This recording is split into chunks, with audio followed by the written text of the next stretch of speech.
Well, hello and welcome to this special broadcast. I'm Ashmit Kumar and here are the headlines that we're tracking this hour.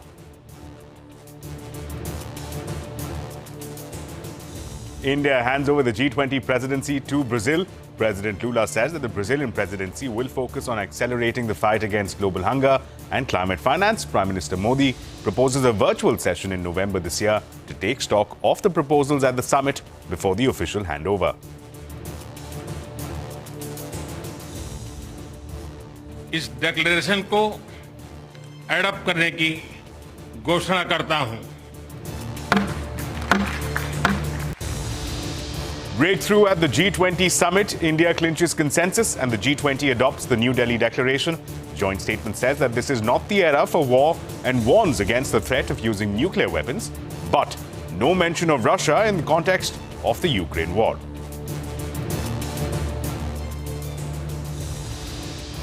A multinational rail and shipping project linking India to Europe via the Middle East announced the corridor would include India, Saudi Arabia, the United Arab Emirates, Jordan, Israel and the European Union. It is aimed at fostering economic growth and rivaling China's One Belt, One Road project. African Union is inducted into the G20 grouping as a permanent member after Delhi's recommendation. Prime Minister Modi hails the inclusion, says trust and reliance should replace global trust deficit.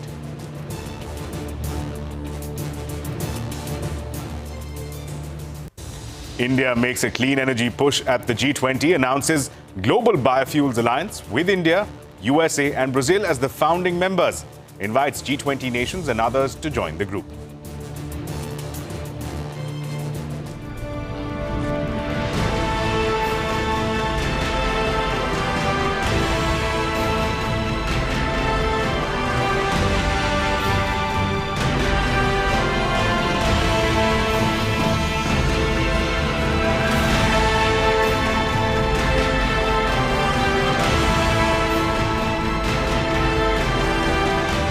Brazil के राष्ट्रपति Lula da सिल्वा को presidency का Gavel सौंपता हूं।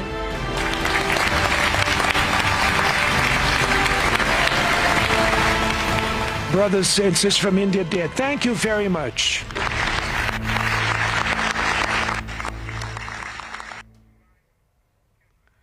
Well, the two-day G20 summit comes to a close after significant milestones being achieved on multiple fronts, from multilateral developmental banks, cryptocurrencies, financial inclusion, and much more. Now, the Delhi Declaration also highlighted its commitment on reducing the gap between men and women's labour force participation by 25% by 2025. Parikshit Luthra spoke to Richard Salmons, International Labour Organization's G20 Sherpa, and started by asking about the key achievements from this G20 summit. I think the declaration that was released today was significant and helpful to working people on a number of fronts. So the answer to your question is yes, important steps were taken forward here. As always, the G20 works in incremental ways, typically. And so I would say that there's some significant outcomes in relation to the agreement on a set of policy priorities for extending social protection to gig and platform economy workers, which who in many countries are not covered well by social security systems. And so an agreement around a set of, you might call it a policy roadmap, a series of actions that countries can pick and choose from, but with an agreed, aligned purpose to make sure that those workers, even if they're not formal salaried employees, nonetheless are covered by basic social security protections or more, is a good step forward. Right. Secondly, on gender, there was a explicit review of how countries are doing on the so-called Brisbane goal that was set by the G20 about 8 or 9 years ago to improve women's participation in the labor force by 25% by the year 2025, and they reauthorized our mandate, the ILO's mandate, along with the OECD, to monitor and report on country progress in this regard. Right. I would also like to ask you, when you speak about gig workers, there have been issues that gig workers have been facing. across the world. We have seen agitations also by them. But are there certain jurisdictions, certain countries which you are actually monitoring for the plight of gig workers or the conditions of gig workers? We're currently undertaking an international review of policies in respect of platform economy workers in preparation for a standard-setting discussion that we will have in the organization in 2025 and 2026. We were recently mandated by our governing body and by the International Labor Conference, which is all of the constituencies of the ILO, to prepare that very important standard-setting process. And so, yes, in order to prepare well for that, to provide a good base of information for governments, workers' organizations, and employers' organizations who will be participating in those discussions, we are conducting quite a bit of analysis globally. Right. Now, when it comes to issues related to labor and unemployment, are there certain issues that you brought before the G20 to highlight the importance of these issues, the extent of the problems across countries? Yes, as is the case typically in the G20, early in the process, the international organizations are asked to provide some analysis and latest statistics on the state of play. And so we, like other years, provided technical papers into the group, and these form the basis for the decision-making by the governments on which agenda items they wanted to prioritize. So yes, we played a role in that. I would just say in this regard that the Indian government placed, right from the very beginning, a big emphasis on skills. And not only investing in skills and improving skills in development in many ways, and indeed this declaration endorses a set of policy priorities, again, another policy roadmap for how countries can do that. But it also tasked the ILO and the OECD to fill out a global skills database, jobs database that we have. We call it Skills for Jobs, to all of the G20 countries so that there is some latest and comparable information to enable countries to modernize and sharpen their skilling strategies. Right, so this will be to plug the gaps when it comes to skills in the workforce. Yes. Now, when we look at the Indian economy, any recommendations you have specifically to the workforce in India, labor issues in India that you'd like to highlight? We do have an active supportive relationship here with your government and with the involvement of workers and employers organizations. We provide a range of technical assistance in several respects. So we provide that advice based on analysis and evidence, if you will. And I would simply say that in this regard, that one of the most impressive ways the Indian government projected the Indian development experience to the rest of the world, to the rest of the G20, was by highlighting the strides forward that have been made with the digital public infrastructure here. And that has implications for the world of work, for the work that we do, in that it makes it more feasible to reach more workers with, for example, Social Security, social protection benefits, if you will. So one of the recommendations we make to lots of governments, which are still in the process of extending and deepening the coverage of various benefits, applies here as well. India has some ways to go, but it's enabling that progress with technology in ways that are quite impressive. And I think we would just salute the leadership of the government here in putting this on the agenda as an important priority this year. Right. The text of the declaration also speaks about the importance of DPI and financial inclusion, and this will be discussed forward as well. Any areas when it comes to plugging the gender gap in the workforce or equal opportunities, are there any areas that India needs to work on as far as its workforce, as far as its labor standards go? Well, you have still a recent set of labor codes that were enacted in 2020, if I'm not mistaken, and so now there's a great focus on implementation of that. And so I think the general advice that we would provide is to take that process very seriously, and just as there needed to be quite a bit of consultation, what we call social dialogue among the key social partners in the preparation of the legislation, so there needs to be a concerted focus and consultation on ensuring that it's implemented widely and consistently across the country, and there are different dimensions of those codes. And sometimes they're interdependent, and therefore there's a need for a certain degree of consistency among them, and I know that that's an important area that deserves focus. The other thing I would say, that in many respects a human-centered approach to the future of work is about increasing investment in people. Increasing investment in their skills, their protections, their labor protections, as well as their social protection benefits, if you will.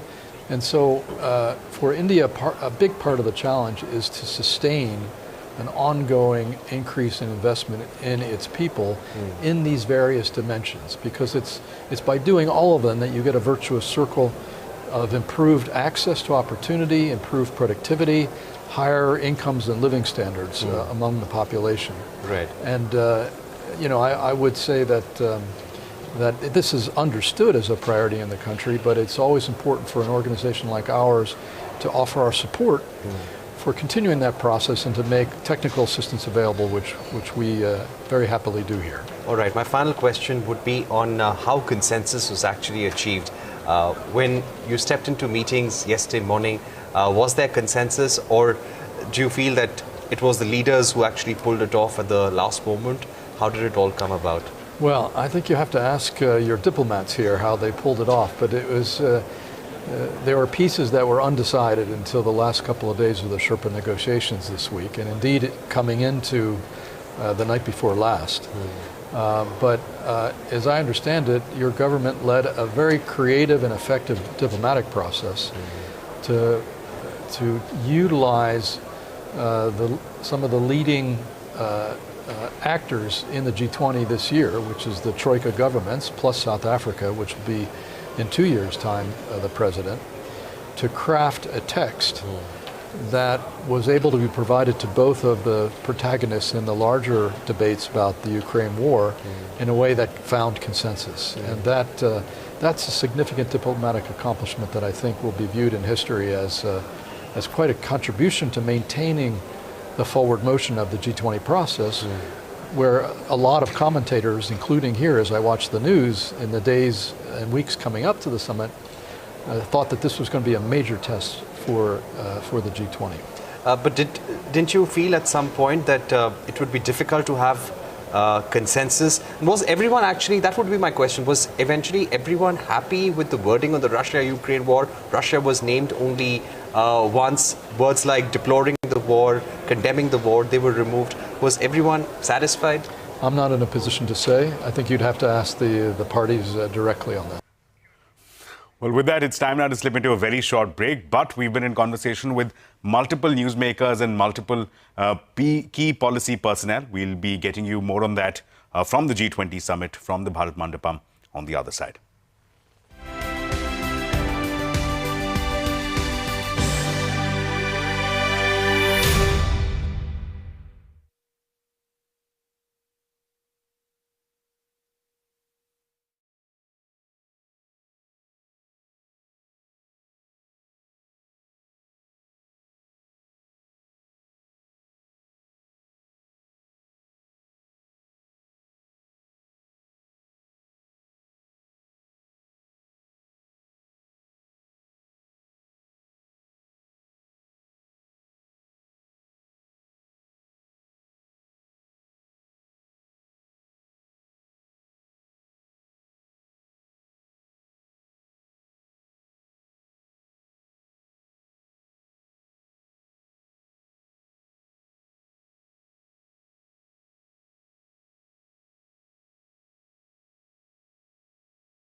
Brazil के राष्ट्रपति Lula da सिल्वा को presidency का Gavel सौंपता हूं।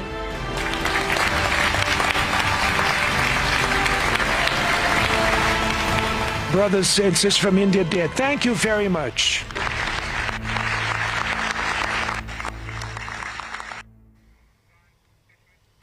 Well, the G20 summit has concluded in New Delhi with the Prime Minister Modi handing over the G20 presidency to Brazil's Lula da Silva. The presidency was handed over in a ceremonial fashion of passing over the gavel.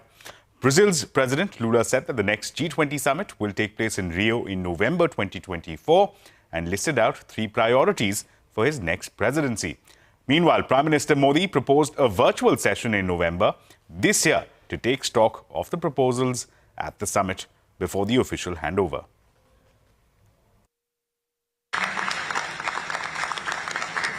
Your Highnesses, Excellencies, जैसा आप सब जानते हैं, भारत के पास नवंबर तक G20 presidency की भी जिम्मेदारी है।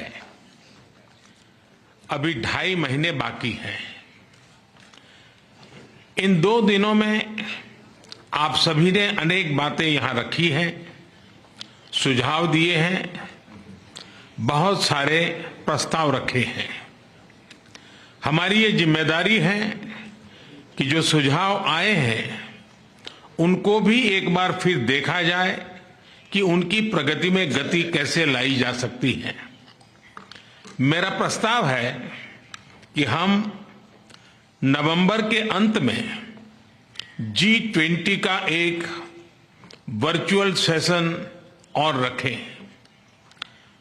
उस सेशन में हम इस समिट के दौरान तय विषयों की समीक्षा कर सकते हैं। मैं उम्मीद करता हूं कि आप सब इससे जुड़ेंगे। योर हाइनेसेस, एक्सेलेंसीज, इसी के साथ मैं G20 समिट के समापन की घोषणा करता हूं। The Brazilian presidency of the G20 has 3 priorities. The first one is social inclusion and fight against hunger, energy transition, and sustainable development in its 3 aspects: the vector social, the economic, and environmental vector. And thirdly, the reform of global governance institutions. All these priorities are part of the Brazilian presidency motto, which says, building a fair world and a sustainable planet. 2 task forces will be created: the Global Alliance Against Hunger and Poverty and the Global Mobilization Against Climate Change. We need to redouble our efforts to achieve the goal of ending world hunger by 2030.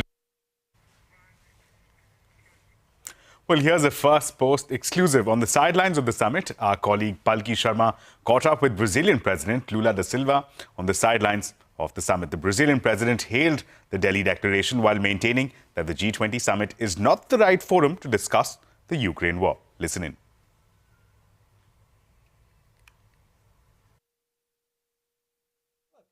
And the promotion of 60 debates or more in different cities in Brazil. Many ministers came to these meetings. We had the health minister, we had the mines and energy minister from Brazil, we had the science and technology minister. The enormous amount, the labor minister came here, and the finance minister came to these meetings. So these hundreds of meetings that you involving thousands of people is a new way that India is teaching to us that it's not sufficient for the presidents of the countries to participate. It's necessary for us to involve the government as a whole, and that we should involve the people that should participate in the debate. We learned a lot, and since we're going to host next year the G20 in Brazil, we will take from India many teachings, and so that we can have a G20 meeting as productive as we had here in India. One of the big headlines today is the Delhi Declaration. We understand that there is finally consensus. We've seen the draft of the declaration and all leaders have agreed. There was a fear that the war in Ukraine might hijack the agenda. And in the statements that followed since, it was said that Brazil, South Africa and Indonesia helped forge consensus. Can you tell us a little more about the conversation that went in and how did Brazil contribute? Well, the G20 is a forum that was built because of the 2008 and 2009 global financial crisis. From there onwards, the G20 started to discuss many economic issues, and the Bretton Woods institutions were also started to be discussed, the World Bank, the IMF, in an attempt to try to improve the functioning of these multilateral institute. That's why we didn't want here in India, we would discuss the war between Ukraine and Russia. This is not the appropriate forum for that. On the 19th of September of this month, we will have the General Assembly of the UN, and that's the place for us to discuss the war. That's the place for us to try to discuss peace. That's the place for us to call Putin and Zelensky in a negotiation table, and because no one wants war. Everybody is against war. We want peace. So it's necessary for us to establish a conversation policy so that we can try to convince the two presidents for Russia and Ukraine that the war is not the solution for anything, and that the dialogue, the diplomacy, and a table of dialogue could help much more. From the beginning, Brazil has been saying that we do not want to participate in the war efforts. Brazil wants to participate in the peace effort. We want to try to negotiate, as also India thinks like that, China thinks like that, many other countries think like Brazil, and so that's why we believe that it's very important so that the war issue should not be included in the document, in the declaration from the G20. That's very important. Otherwise, people go to war and then we lose and waste time instead of discussing the problems that involve 9 billion inhabitants, the hunger that is affecting 735 million people, unemployment of millions of people, and we stay here discussing something that is not our top priority. And so I believe that it was very important, the decision that was made not to allow that the war would come into our declaration. Well, here's the other big newsmaker. My colleague Abhimanyu Sharma caught up with the INB Secretary Apurva Chandra on the G20 milestones. What has transpired in the last few days, it is an effort of more than a year under the guidance of the Honorable Prime Minister, where the entire government, under the whole of government approach, has been working. And there have been so many working groups, so many ministries which have contributed to the final declaration. And as you are aware that meetings were held in 60 cities, more than 200 meetings were held, more than 1 lakh delegates were here. And all that effort has gone into the final declaration. And in this particular Bharat Mandapam, yes, that has also been an effort of more than a year, the way this Bharat Mandapam was created, the way the planning of everything was done, and the Prime Minister was personally involved in all the planning throughout the event. And here in this media center also, this was thought of that we wanted to show that the media center also would be the best in the world. We would set the gold standard. If we speak of key deliverables as far as inclusion of the African Union and also agreement upon several other issues, and India, of course, was successfully able to navigate the thin line, the wire walking which was required on several issues. What do you feel are the biggest successes, and what do you feel are a few misses or something? The Sherpa has elaborated on this quite in detail, and yesterday also in the press conference this was spoken of, so I won't like to go into those details, but I can only say that not many expected that there would be a Delhi declaration, but the Delhi declaration happened on the first day of the summit itself, which itself is a great achievement, and it shows the political sagacity and the respect our Honorable Prime Minister commands in the Committee of Nations, that everybody respected his word, and his line that this is not the time of war finds a special mention in the declaration. And this is just one part of the achievements, but there are so many others, especially digital public infrastructure, climate change, and so many others which find a mention in the declaration. And I am sure that the impact of this summit will be seen for several years in the next G20s. Well, with that, it's a wrap on this special broadcast. Stay tuned to CNBC-TV18. News and updates continue right after this short break.